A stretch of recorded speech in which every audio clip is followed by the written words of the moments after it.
जरी व्यासपीठावरती कोणी दिसत नसतं तरी आदरणीय व्यासपीठ समोरच आहे. त्या सर्व व्यासपीठांसाठी एक जोरदार टाळ्यांचा आताच्या पूर्व संध्येला आपण एक महत्वाच्या विषयावरती चिंतन करण्यासाठी इथे एकत्र जमलेलो आहोत. ही जी संध्याकाळ असते ती संध्याकाळ वाट पाहणारी आणि अशा गोष्टीची वाट पाहणारी की संपूर्ण जगाला होणारा मोठा आनंद आपल्याला देखील आपल्या ओंजळीत पकडता आला पाहिजे. आणि त्याच्यासाठी याला संपूर्ण महिनाभर ख्रिस्त सभा तयारी करत आहेच, परंतु आपण देखील प्रत्येक जण आपापल्या परीने तयारी करत आहोत. नक्की कोणत्या प्रकारचा हा आनंद आपण आपल्या मुठीमध्ये पकडण्याचा प्रयत्न करत आहोत तो विषय घेऊन मी आज तुमच्या समोर उभा आहे. की जगी सर्व सुखी असा कोण आहे, बिचारी मनात तूच शोधून पाहिजे. समर्थाने वाक्य म्हटलेलं आहे कितीतरी वर्षांपूर्वी. आणि आज जर जगामध्ये आपण बघितलं तर प्रत्येक व्यक्तीची धाव सुखासाठी असते, तरी देखील सगळे चेहरे सुखी दिसत नाही. मोठे मोठे बंगले झालेले आहेत, घरासमोर कार उभ्या आहेत, हातामध्ये एकदम किमती असं मोबाईल आहे, गळ्यामध्ये मोठे मोठे दागिने आहेत, तरी देखील चेहऱ्यावरती जे हास्य असायला पाहिजे, जे सुख समाधान असायला पाहिजे ते दिसत नाही, असं एकंदरीत चित्र आहे. आणि त्या पार्श्वभूमीवरती फादर टोनी जे डिसोजा आणि डिस्कवरी अवेअरनेस नावाच्या एका पुस्तकामध्ये एक कथा सांगितलेली आहे. त्यांनी सुरुवात करतो की सिद्धार्थ नावाचा माणूस सर्वसाधारणपणे तरुण वयामध्ये असलेला, सुखाचा शोध घेण्यासाठी धडपडत असलेला आणि काहीसा निराश झालेला. त्याने विचार केला की आपलं गाव वगैरे सोडून जायचं पलीकडे आणि सुखाचा शोध घ्यायचा. ते गाव एका नदीच्या किनारी वसलेलं होतं आणि ते नदी ओलांडायची, पलीकडे जायचं आणि मग सुखाचा शोध सुरू करायचा. त्याने प्रवासाला सुरुवात केली. नदी मधून जाण्यासाठी एक छोटीशी होडी आणि त्या ठिकाणी असलेलं एक नावाडी, त्या नावाड्यासहित थोडीशी लोक, अशा प्रकारे ह्याचा प्रवास सुरू झाला. तो पहिले तरी गेला आणि त्याने सुरुवात केली की कुठे नक्की मला शोध घेता येईल. आणि त्याला पहिलाच भेटला साधू संन्यासांचं एक मठ. आणि ते सगळे साधू संन्यासी एवढे चांगले दिसत होते, निर्विकार दिसत होते, निष्पाप आणि निरागस दिसत होते आणि खूप आनंदी दिसत होते, समाधानी वाटत होते. त्याला वाटलं कदाचित मी ह्या मठामध्ये राहिलो तर सुखी होईल. वर्षभर त्यांनी त्या मठामध्ये घालवलं आणि त्याचं लक्षात आलं की इथे साकोरीबद्ध जीवन आहे, की विशिष्ट वेळेला प्रार्थना, विशिष्ट वेळेला शांतता, विशिष्ट वेळेला झोप, विशिष्ट वेळेला अन्न, विशिष्ट वेळेला काम, अशा प्रकारचं एक चाकोरीबद्ध जीवन आहे. ते त्याला नकोसं झालं आणि एका वर्षभरात त्याने तो मठ सोडला. आणि थोडासा पुढे गेल्यानंतर त्याला एक व्यापारी दिसला. तो व्यापारी एवढा कामामध्ये गुंग, सगळे लोक त्याच्या अवतीभोवती, त्याच्या हाताची एवढीसे नोकर चाकर आणि भरपूर पैसा, भरपूर वस्तू, ह्या सगळ्या गोष्टी बघितल्यानंतर त्याला वाटलं की कदाचित मी अशा प्रकारचा व्यापार केला तर माझ्या जीवनामध्ये खूप सुख मिळेल. पहिलं प्रथम त्याने त्या व्यापाराच्या दुकानामध्ये छोटंसं काम स्वीकारलं आणि असं करता करता तो स्वतः थोडासा मोठा व्यापारी झाला. परंतु कालांतराने त्याच्या लक्षात आलं की त्याला स्वतःकडे लक्ष द्यायला वेळच नाही. सुख दाराशी आलेला आहे परंतु मुठीत पकडता येत नाही, अशा प्रकारची त्याची अवस्था झाली. म्हणून त्याने तो व्यापार धंदा सोडून तो निघून गेला आणि रस्त्यामध्ये त्याला एक सुंदर स्त्री दिसली. त्याने विचार केला कदाचित या सुंदर स्त्रीशी लग्न केलं आणि चांगल्या प्रकारचा संसार थाटला तर मी सुखी होईल. त्याने तिला मागणी घातली, तिनेही त्याला स्वीकारला. दोघांचा संसार सुरू झाला, एक दोन मुलं बाळं झाली आणि संसार अशा प्रकारे सुखाचा होतो आहे असं त्याला वाटलं. तोपर्यंत सर्व कटकटी सुरू झाल्या.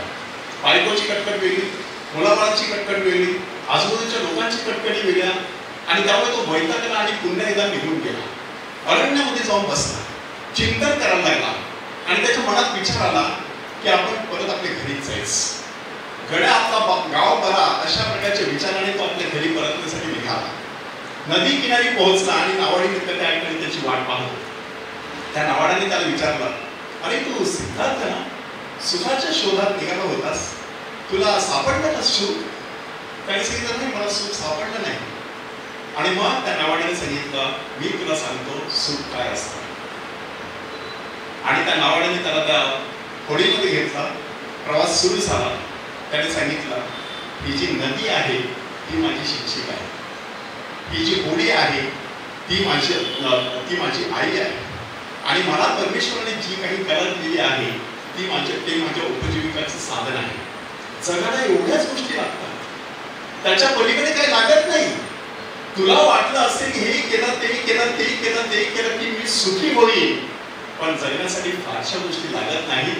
आपल्या मूलभूत गरजा अतिशय थोड्या असतात. माणूस विनाकारण त्या गरजा वाढवत राहतो, गुंतागुंत वाढत जाते आणि त्या गुंतागुंतीमधून प्रश्न निर्माण होतात आणि ते सोडवत असताना आयुष्याची संध्याकाळ कधी होते कळत नाही. हातामधून मुठीमधून जर काही वाळू सरकत जावी तसं सुख सरकत गेलेलं असतं. बऱ्याचशा आजाराने आपल्या घरामध्ये शरीरामध्ये घर केलेलं असतं आणि शेवट आपला अतिशय दुःखद होत असतं. त्या संपूर्ण प्रवासामध्ये सिद्धार्थला जीवनाचा एक महत्वाचा मंत्र सापडला की जगण्यासाठी काय लागतं? अगदी थोड्या गोष्टी लागतात. थोड्या गोष्टींमध्ये समाधान मानणारा माणूस खऱ्या अर्थाने सुखी असतो. हा सिद्धांत त्याने घेतला आणि सिद्धार्थ त्यानंतर अतिशय सुखी समाधानी झाला असं फादर सांगत आहे. आता ही संपूर्ण गोष्ट अशासाठी सांगण्यात आलेली आहे की ताण म्हणा, तणाव म्हणा, संघर्ष म्हणा, क्लॅश म्हणा, कॉन्फ्लिक्ट म्हणा, स्ट्रगल म्हणा, हा जीवनाचा भाग आहे. कोणत्याही व्यक्तीला ह्या गोष्टी चुकलेल्या नाहीत. परंतु असं असून सुद्धा काही लोक अशाही परिस्थितीमध्ये अतिशय आनंदी आणि सुखी समाधानी, आणि काही लोकांकडे सगळं आहे असं वरवर दिसत असताना देखील ते अंतर्यामी खूप दुःखद आहे असंही चित्र आपल्याला पाहायला मिळत आहे. आणि म्हणूनच फादर टोनी डिसोजा आणि 3 महत्वाचे प्रश्न आपल्यासमोर सादर केलेले आहेत. ते म्हणतात की पहिला माणसाने शोध घ्यायचा असतो तो म्हणजे स्वतःच, की मी नक्की कोण आहे. आयुष्यभर हा प्रश्न आपण विचारत राहायचो. बालपणी आपण एक बालक असतो, नंतर आपण तरुण होतो, नंतर आपण प्रौढ होतो, विवाहित होतो, त्याच्यानंतर आपण हळूहळू मध्यम वयीन होतो आणि हळूहळू पश्चिमेच्या दिशेने आपली वाटचाल सुरू झालेली असते आणि मग शेवटी अस्तंगत होत जातो. आणि हे सगळं होत असताना स्वतःची प्रतिमा जी असते त्या प्रतिमेच्या वेगवेगळ्या छटा जर काही आपण उलगडत आहोत, मात्र त्याकडे लक्ष दिलं नाही तर आपली स्वतःचीच ओळख आपल्याला लागण्याची झालेली असते. आणि म्हणूनच फादर टोनी डिसोजा त्या पुस्तकामध्ये सांगत आहेत, मी कोण आहे हा प्रश्न प्रत्येकाने विचारायचा. आणि त्याला एक कारण आहे. आत्ताच आपण बऱ्याच लोकांचं स्वागत केलं आणि ते स्वागत करत असताना एक वेगवेगळ्या प्रकारची ओळख तिथे त्या ठिकाणी करण्यात आलेली. कोणीतरी माझे अध्यक्ष आहे, माझे उपाध्यक्ष आहे, माझे संचालक आहेत, विश्वस्त आहेत, अशा प्रकारची प्रतिमा प्रत्येक व्यक्तीची असते. माझी नक्की प्रतिमा कशी असायला हवी असं मला वाटतं, त्यापेक्षा सध्या माझी प्रतिमा कशी आहे ह्याच्यावरती माणसाने चिंतन करणं गरजेचं आहे. बऱ्याच वेळेला माझी प्रतिमा किंवा मी काय असायला हवं ह्याच्यावरतीच माणूस विचार करतो, परंतु प्रत्यक्ष मी काय आहे ह्याचा विचार माणूस करत नाही. की मी नक्की कोण आहे, माणूस म्हटल्यानंतर नक्की कोण असतो, काय असतो ह्याचा विचार माणसाने सतत करायचा असतो. जर आपल्याला स्वतःचा शोध लागला नाही तर गोंधळलेल्या मनस्थितीमध्येच ह्या जगामध्ये आपण वावरत राहतो आणि मनाचा गोंधळ वाढत राहतो. म्हणजे स्वतः कोण आहे हे जर आपण ओळखलं नाही तर आपण नक्की कोणत्या चेहऱ्याने हा समाजाला, ह्या जगाला सामोरं जातो ते आपल्या लक्षात कधी कधी येत नसतं. म्हणून फादर सांगत आहे की पहिला प्रश्न विचारायचा आहे, मी नक्की कोण आहे. मी म्हणजे माझं काम नाही, मी म्हणजे माझे नातेसंबंध नाही, मी म्हणजे माझं ज्ञान नाही, मी म्हणजे माझं यश नाही, मी म्हणजे माझं कर्तृत्व नाही, मी म्हणजे माझे कलागुण नाही. आता असे एक एक पद ज्यावेळेला आपण खाली सोडत जातो तेव्हा विचार पडतो, मग नक्की मी कोण आहे. आणि फादरने त्यामध्ये एक उत्तर दिलेलं आहे, आय एम नथिंग. मी शून्यवत आहे, मी काहीच नाही. एकदा ही जाणीव माणसाला झाली की काम, क्रोध, मद, मोह, मत्सर, अहंकार हे सगळे षडरिपू आपोआपच धुळीला मिळत असतात. जोपर्यंत ती जाणीव होत नाही तोपर्यंत सातत्याने आपल्या कानावरती पडत असलेलं एक वाक्य म्हणजे मी दुखावलो आहे, त्याने मला दुखावलं, माझा अहंकार दुखावलेला आहे. हा अहंकार नक्की कोणी फुलवला? आपणच फुलवलेला आहे. आणि म्हणूनच असा अहंकार फुलवल्यानंतर तो दुखावला जाणं साहजिकच आहे. When you are exposing your ego, you are exposing yourself to be hurt, असं म्हटलं जातं. म्हणजे अहंकार स्वतः पहिला फुलवत राहायचं आणि नंतर मग कोणीतरी तो सहज दुखावणार, त्यावेळेला दुःखी बनायचं. अशा प्रकारचा एक लपंडाव माणूस आपल्या जीवनामध्ये जणू काही खेळत असतो. म्हणून माणसाने स्वतःला प्रश्न विचारत राहायचा आहे, मी म्हणजे नक्की कोण आहे. दुसरा प्रश्न फादर सांगतात आपण विचारायचा आहे की मला नक्की काय हवंय, जीवनामध्ये मला नक्की काय हवंय. हे जर आपण सातत्याने विचारत राहिलो तर आपल्या लक्षात येईल की आपल्याला खरोखरच जे हवंय त्याच्या मागे आपण धावत नाहीये. आणि ज्याच्या मागे आपण धावत आहोत ते खऱ्या अर्थाने आपल्याला नको आहे, पण आपल्याला ते लक्षात येत नाही. आपल्याला वाटत असतं की भरपूर पैसा असला की मी सुखी होणार आहे. भरपूर पैसा येतो आणि तरी सुद्धा सुख मात्र आलेलं नसतं. नक्की काय झालेलं असतं? सुखसोयी आलेल्या असतात परंतु सुख आलेलं नसतं. म्हणजे ऐश्वर्य आलेलं असतं पण समृद्धी मात्र आलेली नसते. खरी समृद्धी कशामध्ये असते? खरी समृद्धी ही आपल्याला नक्की काय हवं आहे ते एकदा ठरवल्यानंतर त्या दिशेने वाटचाल करण्यामध्ये असते. तो प्रवास महत्वाचा असतो. The process is more important than the product, असं म्हटलं जातं. की शेवटचं जे टोक आहे ते गाठायच्या अगोदरचा जो प्रवास आहे त्या प्रवासामध्येच एक मौज असते, एक समाधान असतं, एक आनंद असतो. एखादी क्रिकेटची मॅच असते, आपण ती क्रिकेटची मॅच एन्जॉय करत असतो. असं कोणी सांगितलेलं आहे का मला एकदा शेवटचा चेंडू बघू दे, एकदा ही मॅच संपली की मी सुखी होईल? नाही. प्रत्येक चेंडू आपण एन्जॉय करत असतो. अगदी त्याप्रमाणे मानवी जीवनाचा आहे. म्हणून मला नक्की काय हवं आहे हा दुसरा प्रश्न प्रत्येक व्यक्तीने आपल्याला स्वतःला विचारत राहणं गरजेचं आहे. आणि तिसरा प्रश्न फादर टोनी जे डिसोजा आणि डिस्कवरिंग अवेअरनेस हा पुस्तकामध्ये आपल्याला विचारलेला आहे की मी जे करतो किंवा करते ते कशासाठी करतो किंवा करते, असा प्रश्न आपण स्वतःला विचारायचा असतो. Why do I do what I do? की ह्या क्षणाला समजा मी एक एखादं प्रबोधन करत आहे, मी स्वतःला हा प्रश्न विचारला पाहिजे, कशासाठी मी हे प्रबोधन करत आहे?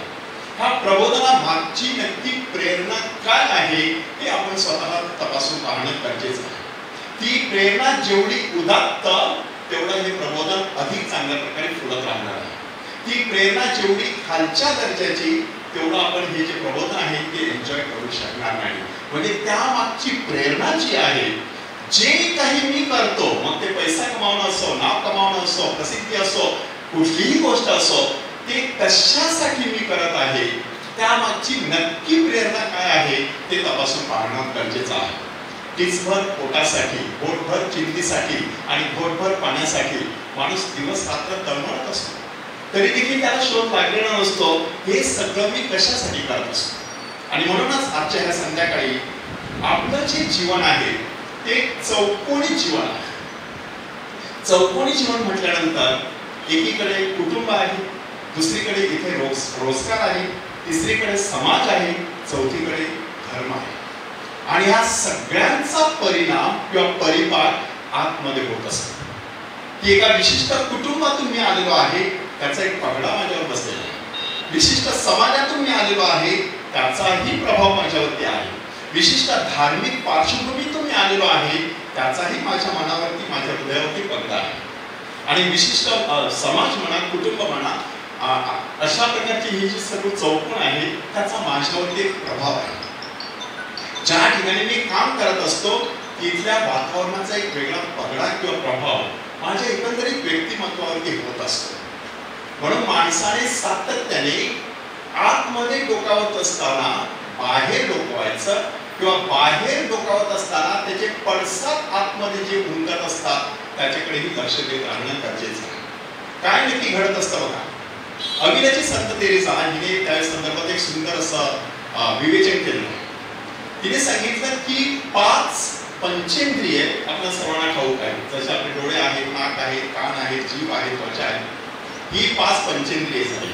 तशाच प्रकारची 5 अंतेंद्रिय असतात, आतमध्ये इंद्रिय असतात. आणि ही इंद्रिय कोणती आहे? बुद्धी, स्मरणशक्ती, कल्पनाशक्ती, इच्छाशक्ती आणि पारकशक्ती.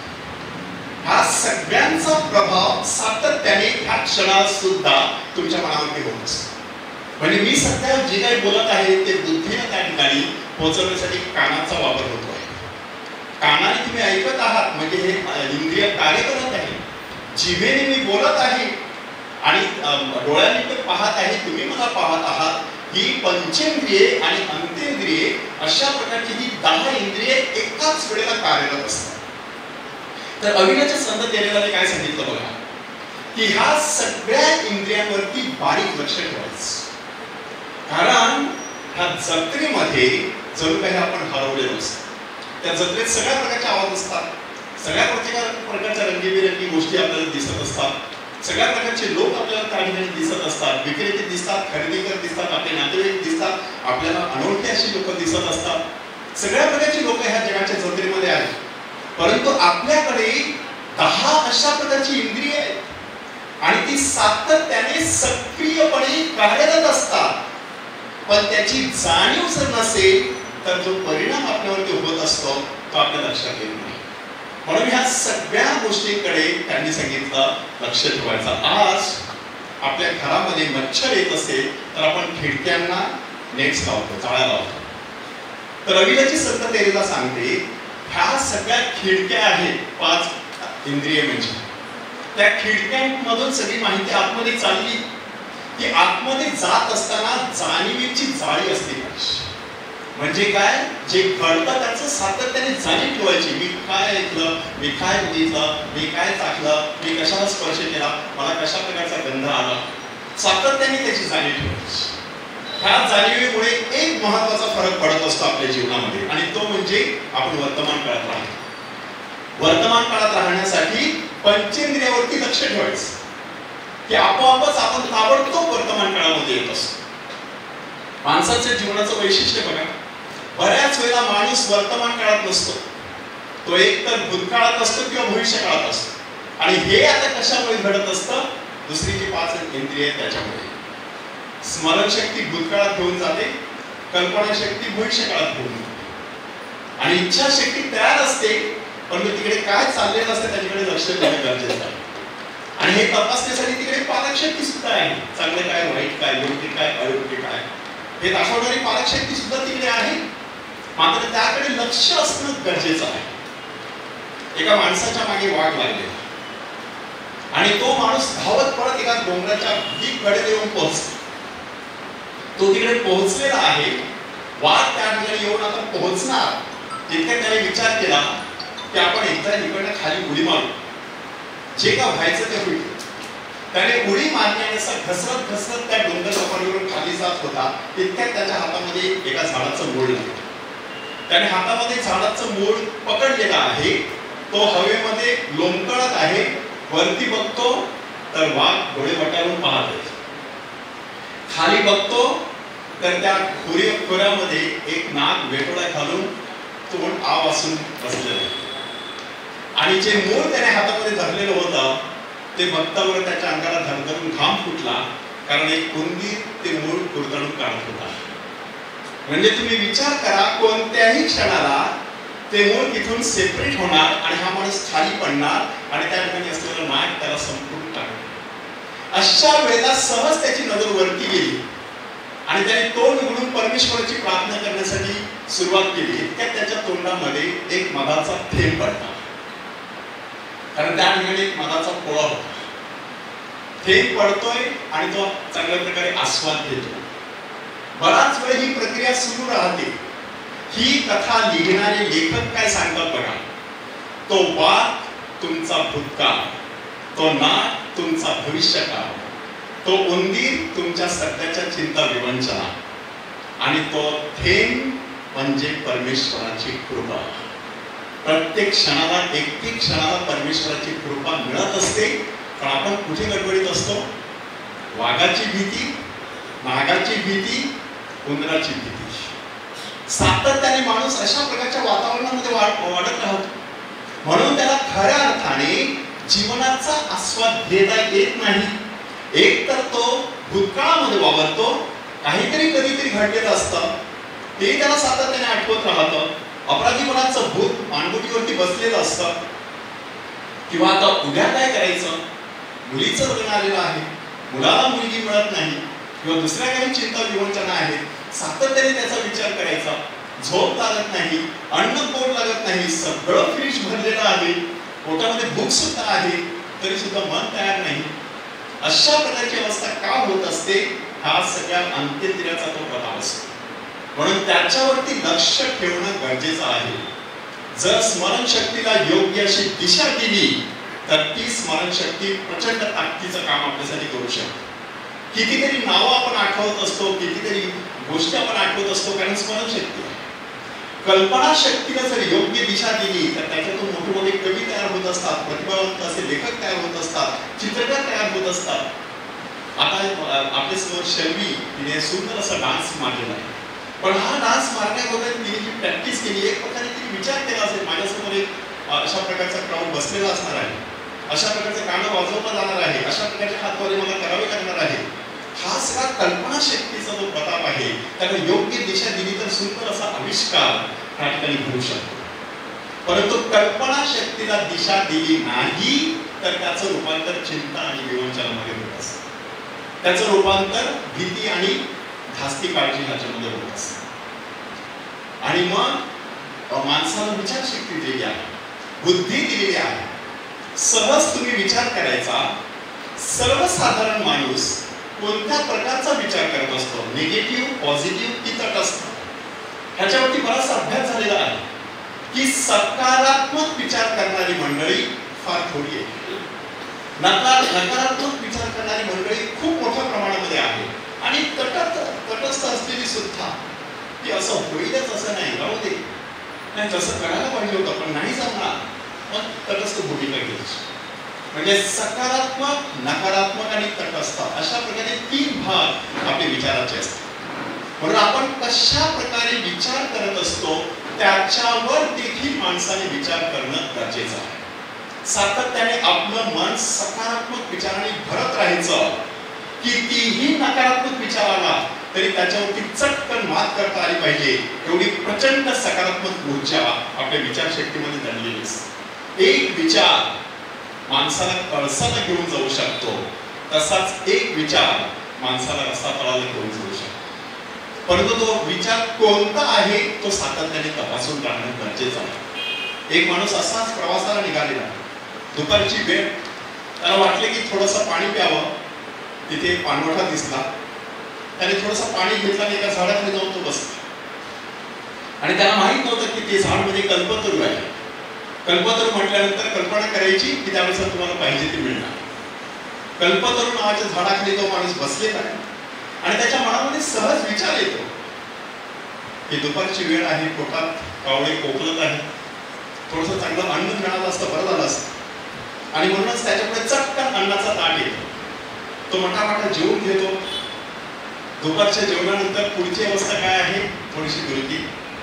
म्हणून त्याने विचार केला, इथे थोडासा पलंग वगैरे असतात, चांगली गादी असती, चांगली झोप काढली असते. चटकन पलंग येतो, त्या ठिकाणी गादी येते. तो गादीवरती पडलेला आहे, पत्नीची आठवण होते. माझी पत्नी असते, हातपाय चेपून दिले असते, डोकं दाबून दिलं असतं, बरं वाटलं असतं. चटकन पत्नी त्या ठिकाणी येते. हे सगळं चाललेलं आहे, इतक्यात त्याच्या मनामध्ये एक विचार येतो, ह्या जंगलात वाघ सिंह तर नसतील ना, आणि काय झालं असेल? म्हणजे वाघ सिंह येऊन त्याला संपूर्णपणे नष्ट करतो. हा प्रसंग कशासाठी सांगायचा? की जोपर्यंत आपल्या मनामध्ये चांगले विचार येत राहतात तोपर्यंत आपली प्रगती होत राहते. ज्या क्षणाला माणसाच्या मनामध्ये एक नकारात्मक विचार येतो त्यावेळी त्याची अधोगती सुरू झालेली असते. आणि बऱ्याच वेळेला आपल्याला ते समजत नाही की ती अधोगती सुरू झालेली आहे. इथे ह्या ठिकाणी आपल्या संस्थेमध्ये म्हणा, समाजामध्ये म्हणा, आपल्या कुटुंबात म्हणा, आपल्या देवळात किंवा बाजारात म्हणा, मनामध्ये जे विचार येत असतात त्याच्यावरती लक्ष ठेवणं गरजेचं आहे. विचार बदला, जीवन बदलेल. अल्कोहोलिक अनॉनिमस ह्या संस्थेच्या 55 सभांना मी उपस्थित राहिलेलो आणि त्या ठिकाणी विचारतोच, फक्त विचार बदला, तुमचं जीवन बदलून जाईल. आणि कितीतरी जीवन बदलून गेलेली आहे. एका अल्कोहोलिक अनॉनिमसच्या सदस्याने एक सुंदर असा अनुभव सांगितला. त्याने सांगितलं की मी ज्या वेळेला दारू सोडली त्यावेळेला माझ्याकडे फक्त एक सायकल होती. नंतर बरेचसे पैसे वाचत राहिले. 5-6 वर्षामध्ये एक स्कूटी आली. दुसऱ्या 5-6 वर्षामध्ये माझ्या हातामध्ये मोठी गाडी आली. आणखी 5-6 वर्षामध्ये एक कार आली. नंतर मर्सिडीज आणि आता भारतभर मी विमानाने फिरतो. कोणता संदेश देण्यासाठी? की अल्कोहोलिक अनॉनिमसचा संदेश देण्यासाठी. कुठून माणूस कुठे जाऊ शकला बघा. फक्त एका विचाराचा हा प्रताप आहे, पराक्रम आहे. म्हणून माणसाच्या मनामध्ये जे विचार येत असतात ते माणसाने सातत्याने तपासून पाहणं गरजेचं आहे. जे विचार आपल्याला टेन्शन सारखे वाटतील, तणावासारखे वाटतील, त्यासाठी कोणाची तरी ताबडतोब मदत घ्यायची, मार्गदर्शन घ्यायचं, कोणाबरोबर थोड्याशा गप्पा गोष्टी करायची. असा माणूस एकल पूर्ण होण्याची शक्यता असते. आणि तुम्हाला ठाऊक असेल की द्राक्ष विकत घेण्यासाठी एक कवी गेले होते. त्याने बघितलं की द्राक्षाचा जो घड असतो त्या घडाच्या मध्ये द्राक्षाची किंमत 60 रुपये किलो आणि दुसरी बाजूला टपोरी अशी द्राक्ष होती. ती देखील तेवढीच चांगली दिसत होती, परंतु त्यांचा किलो 25 रुपये. त्यांनी सहज त्या विक्रेत्याने विचारला, एवढा फरक कशासाठी? त्यांनी सांगितलं, जोपर्यंत आपण घडात आहोत तोपर्यंत त्याची किंमत जास्त असते. सुटे झालो की त्याची किंमत कमी. जोपर्यंत आपण समाजात आहोत, कुटुंबात आहोत, आपल्या संघटनेमध्ये आहोत, कामाच्या ठिकाणी आहोत, एकत्र आहोत, तोपर्यंत आपली किंमत आहे. तुम्ही थोडेसे एकलकोंडे होऊन बघा, पूर्णपणे आपण एकाकी पडत असतो.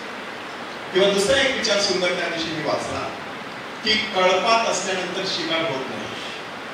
कारण कळपामध्ये सगळे आहेत, कोणीतरी संरक्षणासाठी धावत येईल, पण तुम्ही एकटे जाण्याचा प्रयत्न करा, शिकार नक्की ठरलेली आहे. हे सगळं आता अशासाठी आपण सांगत आहोत, विचार करण्याची जी आपली पद्धत आहे त्यावरती लक्ष ठेवणं गरजेचं आहे. आपण एकूण 5 अंतेंद्रिय बघितली आणि 5 आपली पंचेंद्रिय बघितली. ह्या सगळ्यांचा परिपाक जर आपण बघितला तर आपलं हृदय, आपला मेंदू, आपलं शरीर आणि आपला आत्मा ह्याने माणूस संपूर्णपणे घडलेला आहे. त्याच्या गरजा त्या वेळेला व्यवस्थितपणे भागवणं गरजेचं आहे. शरीराच्या गरजा वेळचे वेळी भागवल्या नाही तर कालांतराने वेगवेगळे आजार येत असतात आणि आपलं सुख निघून जात असतं. हृदयाच्या काही गरजा असतात. अलीकडे झालेल्या एका संशोधनामध्ये असा एक विचार मांडण्यात आलेला आहे. This is called emotional conclusions. Emotional conclusion ह्याचा अर्थ असा की समजा शर्मी नावाच्या मुलीने ह्या ठिकाणी एक डान्स सादर केला. आपल्याला तो डान्स फार आवडला आणि म्हणून आपल्या मनामध्ये आनंदाच्या उकळ्या फुटलेल्या आहेत. चटकन आमचे एक बंधू एलआयसी ह्या ठिकाणी आहेत, त्यांनी त्यांच्या हातातलं गुलाब चटकन त्या मुलीच्या हातात दिला. दिस इज कॉल्ड इमोशनल रिस्पॉन्स किंवा इमोशनल कन्क्लुजन. की एखादी गोष्ट त्या क्षणाला जी भावना निर्माण झालेली असते त्यावेळेला आपण ताबडतोब निष्कर्षापर्यंत जाऊन पोहोचतो आणि ताबडतोब तशी कृती करत असतो. म्हणजे दिस इज कॉल्ड इमोशनल कन्क्लुजन्स. की एखादी घटना घडत असताना माझ्या हृदयात कोणत्या भावना निर्माण झाल्या आणि त्या भावनेमुळे मी कोणत्या प्रकारचा निष्कर्ष काढला, तो निष्कर्ष पुढे बराच वेळ आपल्याबरोबर राहतो आणि त्यावरती माणूस काम करत राहतो. म्हणून कोणते निष्कर्ष आपण काढत आहोत, कुठली गोष्ट बघितल्यामुळे म्हणा, ऐकल्यामुळे म्हणा, पाहिल्यामुळे म्हणा, चाखल्यामुळे म्हणा, चटकन आपल्या मनामध्ये ज्या भावना निर्माण होतात त्याच्यावरती आपण निष्कर्ष काढत असतो. त्या ठिकाणी रॅशनल मोमेंट आणि इमोशनल मोमेंट नावाचे 2 प्रकार आहेत. याचा अर्थ असा की भावनिक क्षणाच्या वेळेला बुद्धीचा वापर करायचा, बौद्धिक क्षणाच्या वेळेला थोडा भावनेचा ओलावा द्यायचा. ह्या दोन्ही गोष्टी ज्यावेळेला आपण सातत्याने करत राहू त्या वेळेला आपल्या जीवनामध्ये सुख निर्माण झाल्याशिवाय राहणार नाही. आपण बऱ्याच वेळेला आपली जी आत्मप्रतिमा आहे ती तपासून पाहणं गरजेचं आहे. कधी कधी ही आत्मप्रतिमा न्यूनगंडाच्या दिशेने झुकणारी असते, कधी कधी ती अहंगंडाच्या दिशेने झुकणारी असते. हे दोन्ही जे भाग आहेत, ते दोन्ही बाजू आहेत, तिथे दोन्ही ठिकाणी धोके आहेत. न्यूनगंडामुळे काय होते बघा की एखादा मनुष्य खूप केपेबल असतो, सक्षम असतो, परंतु त्याच्या संपूर्ण कलागुणांचा वापर आणि विकास होत नसतो, कारण तो स्वतःला सातत्याने कमी समजत आहे. आणि अहंगंड असल्यानंतर एखादा माणूस स्वतःला खूप हुशार समजत असतो. म्हणून त्या दिवशी एक विचार मी मांडला होता, आपल्या हुशारीचा वापर हुशारीने करणारा माणूस हुशार असतो. आपल्या हुशारीचा वापर आपल्याला हुशारीने करता आला पाहिजे. हुशार बरेच आहेत, पण सगळेच हुशारीने त्याचा वापर करता येईल का? म्हणून आपल्याला समाजामध्ये वेगवेगळ्या प्रकारची त्याचे पडसाद उमटलेली दिसत असतात. म्हणून आपल्या हुशारीचा वापर, आपल्या बुद्धिमत्तेचा वापर व्यवस्थितपणे माणसाने करणं गरजेचं आहे. माणसाला परमेश्वराने एक स्वतंत्र इच्छाशक्ती दिली आहे. कशी विकसित होत असते ही इच्छाशक्ती? 4 टप्प्यामध्ये. पहिली एक साधी आवड निर्माण होत असते कोणत्या तरी गोष्टीविषयी, आणि त्याविषयी इच्छा जागृत होत असते. पण ती इच्छा जागृत झाल्यानंतर माणसाने एक प्रश्न विचारायचा असतो, ही झाली इच्छा, पण ती माझी गरज आहे का? ह्याच्यात फरक आहे. एखादा मोबाईल असावा अशी माझी इच्छा झाली, पण मला त्याची गरज आहे का? याचा विचार करणं माणसाने आवश्यक आहे. काहीतरी आपल्या जीवनात तणाव निर्माण होण्याची शक्यता असते. तर ही दुसरी पायरी असते. First is desire, second is discernment, म्हणजे तपासून पाहायचं, डिसर्नमेंट. तिसरा टप्पा आहे डिसिजन, मग निर्णय घ्यायचा. पण एकदा निर्णय घेतल्यानंतर चौथा टप्पा असतो डिसिप्लिन, म्हणजे शिस्त पाळायची असते. की एकदा मी अशा प्रकारचा निर्णय घेतलेला आहे, माझी ही इच्छा झाली, मी चेक केलेला आहे, मी निर्णय घेतलेला आहे, आता अशा प्रकारचा मी जीवनाचा हे सातत्याने माणूस ज्यावेळेला करत राहतो तेव्हा त्याची इच्छाशक्ती मजबूत होत आहे. आणि त्या इच्छाशक्तीच्या बळावरती माणूस मोठं कर्तृत्व बजावू शकतो. त्यानंतर आहे पारक शक्ती. पारक शक्ती म्हटल्यानंतर की चांगलं काय आणि वाईट काय हे माणसाने सतत तपासून पाहणं गरजेचं आहे. त्याला एक दुसरं नाव आहे सत्सद विवेक बुद्धी. आपण ह्या ठिकाणी पैशाचे व्यवहार करत असतो, आपल्या घरामध्ये दुसऱ्या आपली इथे सगळे व्यवहार चालू असतात, आपल्या समाजामध्ये आपली कार्य चालू असतात. ह्या ठिकाणी कधी कधी नीतिमत्ता, नैतिकता हा विषय आपल्या डोक्यामध्ये घोळत असतो, आणि तो तपासून पाहण्यासाठी ही एक बुद्धी देण्यात आली आहे, सत्सद विवेक बुद्धी. आणि नीतिशास्त्रामध्ये सत्सद विवेक बुद्धीचे 5 प्रकार सांगितलेले आहेत. पहिली जी असते ती मृत सत्सद विवेक बुद्धी. याचा अर्थ असा, अशा माणसाला वाईट केल्याचं काहीच वाटत नाही. एखादी शिवी मारली काहीच वाटत नाही, एखाद्या व्यक्तीचा मोठा पाडला तरी काही वाटत नाही, इथपर्यंत माणसाची मदत जाते, कारण त्याची सत्सद विवेक बुद्धी मृत असते. दुसऱ्या व्यक्तीची, दुसऱ्या टोकाची अतिशय कोमल, अतिकोमल, स्क्रूपलेस कॉन्शियस बोलतो. म्हणजे छोटंसं चूक झाली तरी सुद्धा दिवसभर माणूस डिस्टर्ब असतो, अस्वस्थ असतो. तिसरा प्रकार आहे गोंधळलेली सत्सद विवेक बुद्धी. म्हणजे चांगलं काय वाईट काय समजतच नाही, माणसाचा गोंधळ झालेला असतो. अशा वेळेला कोणाचं तरी मार्गदर्शन घेणं गरजेचं आहे. चौथ्या प्रकारची सत्सद विवेक बुद्धी आहे जागृत, म्हणजे समजतं हे चांगलं आहे, हे वाईट आहे, पण जे चांगलं आहे ते कळवत नाही, वाईट आहे ते टाळवत नाही. त्याचं कारण अंतर्यामी माणूस फलसंपन्न नसतो, कमकुवत असतो. म्हणून पाचवी अवस्था महत्वाची आहे परिपक्व सत्सद विवेक बुद्धी. परिपक्व सत्सद विवेक बुद्धी याचा अर्थ असा, चांगलं करण्यासाठी म्हणा किंवा वाईट टाळण्यासाठी मी माझं आयुष्य वेचायला तयार आहे, अशा प्रकारची भूमिका माणूस घ्यायला लागतो. तेव्हा कन्व्हिक्शनने काहीतरी मला पटलेलं आहे, माझी ही तत्वनिष्ठा आहे, त्या दिशेत मला वाटचाल करायची आहे, तो विचार माणूस करायला लागतो आणि त्याचं जीवन सुखी बनत असतं. आपण आपल्या जीवनाचा एक थोडासा धांडोळा ह्या ठिकाणी घेतलेला आहे. सुख म्हणजे काय असतं ती नुसती कल्पना नसते. सुख म्हणजे काय असतं तो नुसता विचार नसतो.